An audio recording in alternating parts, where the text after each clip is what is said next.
Welcome back to another episode of 40 Facts About the 40K Universe. I am your host, Gershwin, and you are watching One Mind Syndicate. Today we continue talking about the old ones as we talk about their whereabouts. If you're new to the channel, subscribe. We post Warhammer 40K content every single day. And if you don't know who the old ones are, check out our 40 Facts on the old ones for the explanation on them.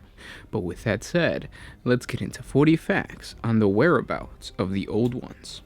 The Old Ones were an ancient and technologically advanced intelligent race of cold-blooded reptilians who established an interstellar empire across the Milky Way galaxy, tens of millions of standard years before the development of most of the other sentient species currently existing in the galaxy.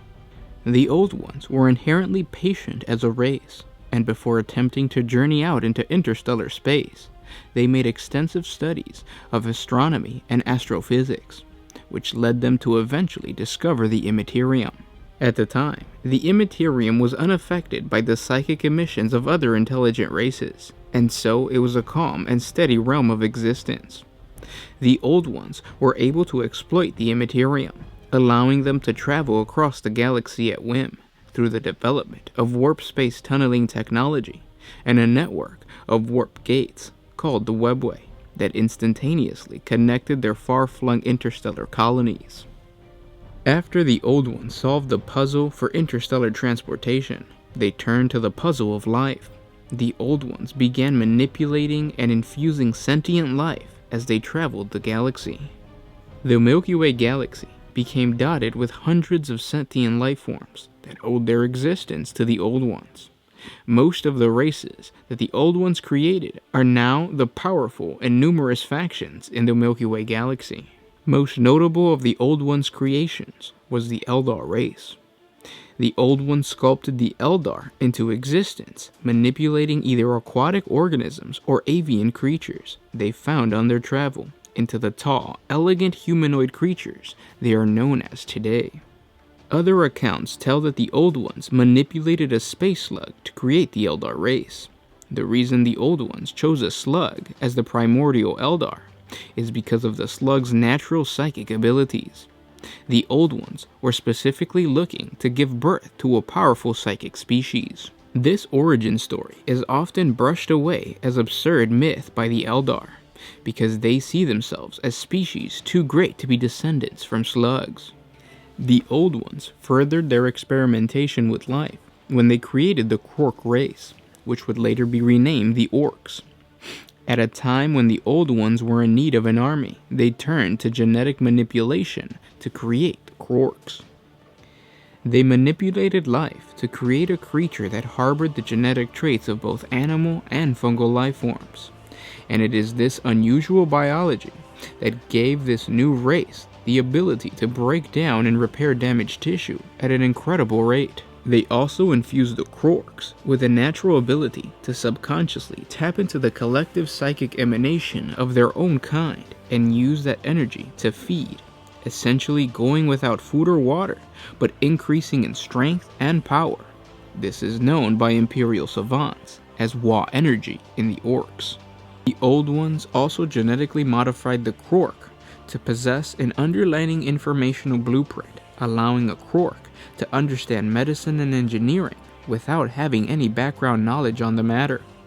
This is why Orcs today can assemble battle wagons or perform augmentative procedures, similar to the way a baby naturally knows how to breathe.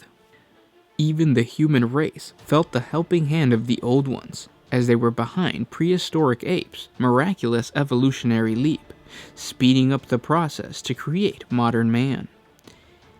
It is apparent that the Old Ones gave birth to the galaxy's greatest beings, but many of these gifts of life did not emerge from the kindness of their heart, but rather necessity, for years before the creation of these races, the Old Ones were at war with the Necrontyr. The Necrontyr were the humanoid species that would become the Necrons. Before the Necrontyr lost their souls to the Catan, they were an interstellar empire that could rival any of today's empires. Unfortunately, their empire fractured into dynasties and began to crumble. The ruling council of the Necrontyr Empire, the Triarch, realized that the only hope of unity lay in conflict with an external enemy. The Old Ones were a prospective foe, powerful enough to bind the feuding Necrontyr dynasties to a common cause. Such a war was simple enough to justify, for the Necrontyr had always been angry at the Old Ones' refusal to share the secrets of eternal life, so the Triarch declared war on the Old Ones. At that same time, they offered amnesty to any secessionist dynasties who willingly returned to the fold. Thus, lured by the spoils of victory and the promise of immortality, the separatist Necrontyr realms abandoned their wars of secession, and the war in heaven began. The Necrontyr war was futile. The Old Ones' psychic powers, advanced weaponry, and warp travel outmaneuvered the Necrontyr, and they were forced back to the remote world in the outer rim of the galaxy's halo stars. The fury of the Necrontyr cooled over thousands of years of imprisonment, but they turned their hatred against all life rather than just the Old Ones. A twist of fate led the Necrontyr to discover the Catan, who dwelled within the hearts of stars across the galaxy, including the Necrontyr's own home star. The Necrontyr offered the Catan's physical bodies, made out of living metal called necrodermis, and renewed their ancient war with the Old Ones, now with the added might of their powerful Catan star gods. With the Catan and the Necrons fighting as one, the Old Ones were now doomed to defeat. Glutted on the life force of Necrontyr, the empowered Catan were unstoppable and unleashed forces beyond comprehension. Planets were razed, suns extinguished, and whole star systems devoured by black holes, called into being by the reality-warping powers of the star gods. Necrontyr legions assailed the Old Ones in every corner of the galaxy. It was at this time that the Old Ones turned back to their life-giving powers and used their great scientific skills to genetically engineer intelligent beings with an even stronger psychic link to the warp, hoping to create servants with the capabilities of channeling psychic powers to defend themselves. It is at this point that it becomes clear that the creation of the Eldar, Krork, Rashan, Nib, and even humans were a direct response to the Necron threat. These races were specifically created to be used as weapons against the Necron race.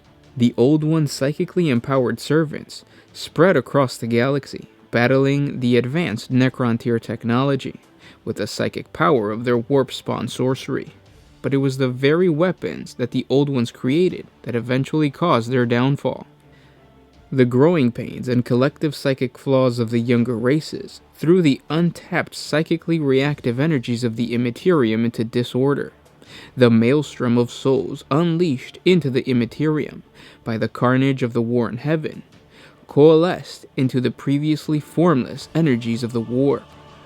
Older entities that had existed within the Immaterium transformed into terrifying psychic predators, tearing at the souls of vulnerable psychers as their own environment was torn apart and reforged into the realm of chaos. Ultimately, beset by the implicable onset of the Catan and the calamitous warp-spawn perils they had themselves mistakenly unleashed, the Old Ones were defeated, scattered, and finally forced to flee the galaxy to seek a new haven outside of the Milky Way galaxy.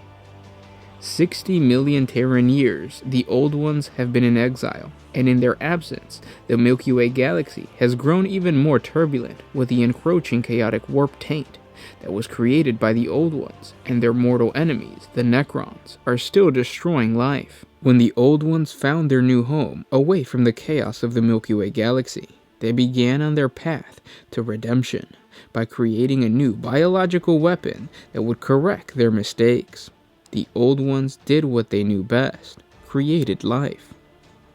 They worked on building an army made up of a completely new life form, a life form that would stop the turbulent chaos they created and prepare the Milky Way galaxy for the Old Ones' return. If the Old Ones were to return to the Milky Way galaxy and successfully claim victory over chaos and the Necrons, the Old Ones' new army would have to possess traits that best countered the threats that pushed them out of the Milky Way galaxy in the first place.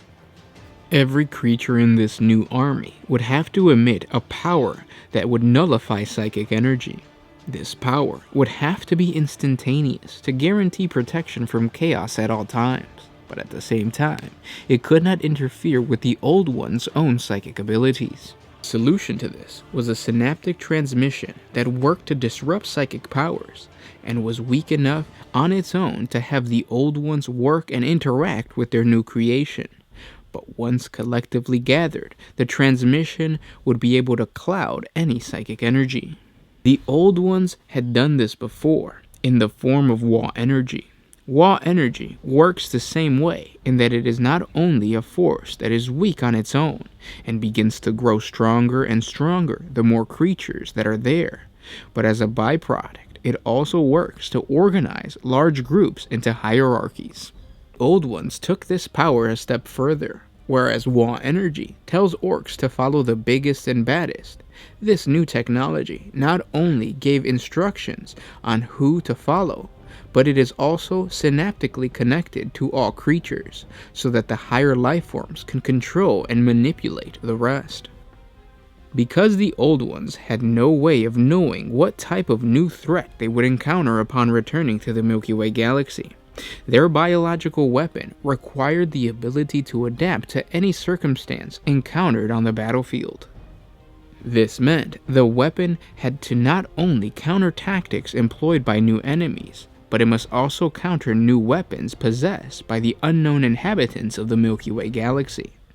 The best way to do this was to create a life form that would be able to speed up the process of natural selection and evolve counters into their own DNA. Most importantly, the Old Ones wanted to create a weapon that could survive on its own, much like the Eldar and the Orcs survived in the Milky Way galaxy after their departure. To do this, the Old Ones gave their weapons sentient life, and this new army, this weapon, is the Tyranids. The Tyranids are perfectly designed to fulfill the Old Ones' goal of returning the Milky Way galaxy to their control. They have the Shadow and the Warp, created by the Old Ones to fight the psychic menace they accidentally created. Their adaptability is the result of the Old Ones' mastery of the process of life. The Old Ones are so advanced that they are able to use natural selection and evolution, the very laws that govern life, to bend it to their own will. The Tyranid hive mind allows them to work independently from a command structure, meaning that the Old Ones do not have to enter the Milky Way galaxy. They simply point their weapon and shoot. This is something that has been seen time and time again on the battlefield. As weapon technology advances, the farther away the user gets from the danger. Tyranids do not hold territory. They simply roll through planets, leaving behind empty husks of rocks, always advancing and always consuming. There were two reasons for this. The first is because the Old Ones want to starve out the Chaos Gods. The Old Ones understood the dangers of doing battle with the denizens of the Warp. Victory would be impossible. The Chaos Gods could manipulate time and space to create a never-ending war. But what the Old Ones could do is cut off the Warp from their fuel source, sentient life. With the destruction of all life in the Milky Way galaxy, the Old Ones hoped to calm the Warp back down into a state similar to that of the past before the Chaos Gods. A state that the Old Ones could manipulate to restore the webway. The second reason the Tyranids leave behind barren worlds is because they are purposefully creating an empty galaxy. The Tyranids are creating an empty slate for the Old Ones to return and rebuild to their own liking. The Tyranids are a redemptionist force. The Old Ones believe that it is their purpose to return the Milky Way galaxy to what it once was, long before it was polluted by war, and it is the Tyranid race that is being used as the tool to cleanse the galaxy of the filth created by the war in heaven. And those are 40 facts on the whereabouts of the Old Ones. I hope you guys enjoyed this video. Comment down if you actually do believe in the theory that the Old Ones created the Tyranids. It fits perfectly with what where the inspiration for the Tyranids came from. They came from the Alien series, and just like you saw in the Prometheus movie, the alien being, the creature, was created as a weapon that got out of hand. The old ones in that storyline would be the big white guys, the pale, muscular dudes who sacrifice themselves to basically spread life throughout the galaxy. So the old ones kind of fulfill that same role, and GW got inspiration from that story with the Tyranids, and I feel like the old ones are the perfect example. I love telling the story, and I love talking about this theory at the same time, because it really puts into perspective where all of the other races fall. It is the Necrons and the old ones. All the other races that followed were created to defeat the Necrons, except with the exception of the Tau. The Tau kind of just popped up. Check out our video on the theory of where the Tau came from. We have two of them. One of them is the theory that the Tau are actually being controlled by Chaos itself, or sorry, not Chaos, but by a warp entity, much like the enslavers. And then the other theory is that the Eldar created them. So 40 facts videos on those, and again, guys, just comment down below, let me know all your crazy theories. If you enjoyed this video, support us on Patreon. A simple $1 a month helps us create more videos. If you can't, we understand. By you sharing these videos, it really helps out. Subscribing and hitting the notification button helps out the channel as well. And I hope you guys enjoyed the video. With that said, this was Gersh1 with One Mind Syndicate, signing out.